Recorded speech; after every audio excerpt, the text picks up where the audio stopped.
നമസ്കാരം. ഇന്ന് നമ്മൾ there is, there are എന്നീ വാക്കുകളെ പറ്റിയാണ് പഠിക്കുന്നത്. ഇത് രണ്ടിനും ഉണ്ട് എന്ന അർത്ഥമാണ് ഉള്ളത്. ഇതിൽ there is സിംഗുലർ ഫോമിലുള്ളതും there are പ്ലൂറൽ ഫോമിൽ ഉള്ളതുമാണ്. ഇത് ശരിക്ക് ഫ്രേസ് എന്ന വിഭാഗത്തിൽ വരുന്ന വാക്കുകളാണ്. ഒരു ഫ്രേസ് എന്ന് പറഞ്ഞാൽ ആ വാക്കിൽ ഒന്നിലധികം വാക്കുകൾ ഉണ്ടായിരിക്കും. അതിൽ ഒരു സബ്ജക്റ്റോ അല്ലെങ്കിൽ ഒരു വെർബോ ഉണ്ടായിരിക്കും. എന്നാൽ അതിന് പരിപൂർണമായ ആശയം നൽകുവാൻ കഴിയുകയില്ല. എന്നാൽ ഒരു വാചകത്തിൽ അതിന് അതിൻ്റേതായ ധർമ്മം നിറവേറ്റുവാനും ഉണ്ടാവും. അപ്പോൾ അങ്ങനെയുള്ള phrasal വേർഡ്സാണ് there is, there are എന്നീ പറയുന്ന ഈ രണ്ട് വാക്കുകൾ. ഇത് രണ്ടിനും ഉണ്ട് എന്ന് ആണ് അർത്ഥം. ഇത് വാചകങ്ങളുടെ ആദ്യമാണ് സാധാരണയായിട്ട് ചേർത്ത് ഉപയോഗിച്ച് വരുന്നത്. നമുക്ക് നോക്കാം. there is എന്നാൽ ഉണ്ട്, അതുപോലെ തന്നെ there are എന്ന് പറഞ്ഞാലും ഉണ്ട് എന്ന് തന്നെയാണ് അർത്ഥം. അല്ലാതെ there എന്ന് വെച്ചാൽ അവിടെ, is എന്ന് വെച്ചാൽ ആകുന്നു, അതുകൊണ്ട് there is അവിടെ ആകുന്നു എന്നൊന്നും അതിനർത്ഥം ഒരിക്കലും എടുക്കരുത്. അങ്ങനെ ഒരു അർത്ഥം അതിനില്ല. അപ്പോൾ നമുക്ക് there is ഉണ്ട് എന്ന വാക്ക് അത് ഏകവചനമാണ്, singular ഫോമിലുള്ളതാണ്.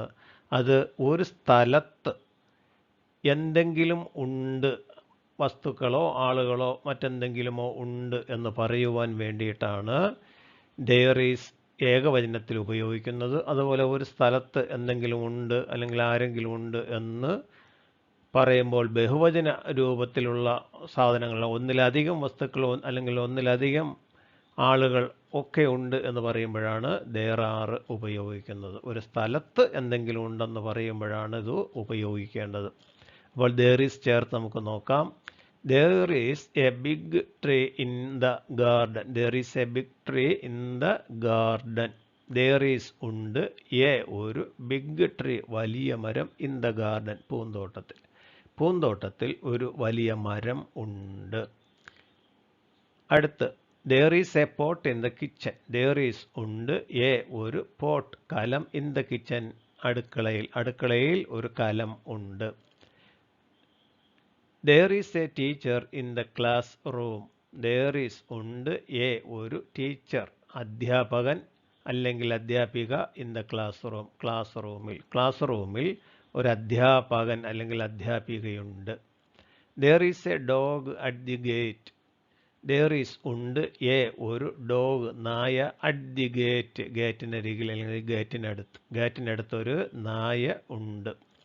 there is a beautiful flower on the plant. there is ഉണ്ട്, ഒരു ബ്യൂട്ടിഫുൾ മനോഹരമായ ഫ്ലവർ പൂവ്, on the plant ചെടിയിൽ മനോഹരമായ ഒരു പൂവ് ഉണ്ട്.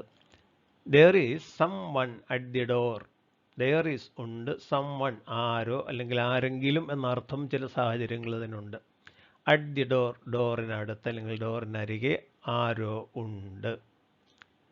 അപ്പോൾ ഇവിടെ ശ്രദ്ധിക്കുക, there is എല്ലാം ഒരു വാചകത്തിൻ്റെ ആദ്യമായിട്ടാണ് ചേർത്തിരിക്കുന്നത്. സാധാരണയായിട്ട് ഇങ്ങനെയാണത് ഉപയോഗിക്കുന്നത്. അടുത്ത് there isൻ്റെ പ്ലൂറൽ ഫോമാണ് there are. അത് ഉപയോഗിച്ച് സെൻറ്റൻസുകൾ ഉണ്ടാക്കിയിരിക്കുന്നത് നോക്കുക.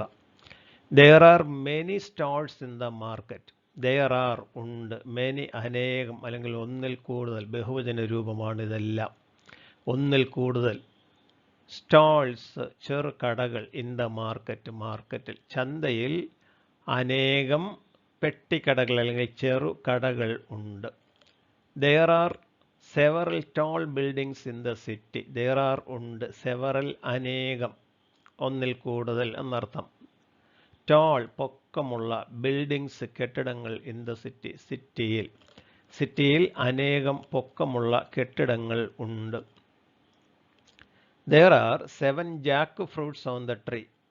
there are ഉണ്ട്, 7 jackfruits ചക്ക അല്ലെങ്കിൽ ചക്കപ്പഴങ്ങൾ, on the tree മരത്തിൽ 7 ചക്കകൾ ഉണ്ട്. there are many students and teachers in the school. there are ഉണ്ട്, many അനേകം, students വിദ്യാർത്ഥികൾ, and teachers അധ്യാപകരും, in the school സ്കൂളിൽ അനേകം വിദ്യാർത്ഥികളും അധ്യാപകരും ഉണ്ട്. There are hundreds of people in the beach. There are ഉണ്ട് hundreds of people നൂറുകണക്കിന് ആളുകൾ ഇൻ ദ ബീച്ച് കടപ്പുറത്ത് നൂറുകണക്കിന് ആളുകൾ ഉണ്ട്. There are many visitors in the zoo.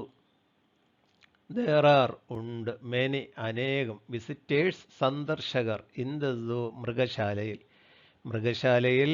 അനേകം സന്ദർശകർ ഉണ്ട്. അപ്പോൾ ഈ രീതിയിലാണ് there isഉം there areഉം ഉപയോഗിച്ച് സെൻറ്റൻസുകൾ ഉണ്ടാക്കുന്നത്. മാത്രമല്ല ഇത് നമ്മൾ സാധാരണ സംസാര ഭാഷയിൽ സാധാരണഗതിയിൽ ഒത്തിരി ഉപയോഗിക്കുന്ന വാക്കുകളാണ് there is, there are, അതുപോലെ ഇവയുടെ പാസ്റ്റ് ടെൻസ് രൂപങ്ങളായ there was, there were എന്നിവയൊക്കെ. നിങ്ങളും ഇത് ഉപയോഗിച്ച് there is, there are ഇവ ഉപയോഗിച്ച് സ്വന്തമായിട്ട് കുറേയധികം വാചകങ്ങൾ ഉണ്ടാക്കി പഠിക്കണം.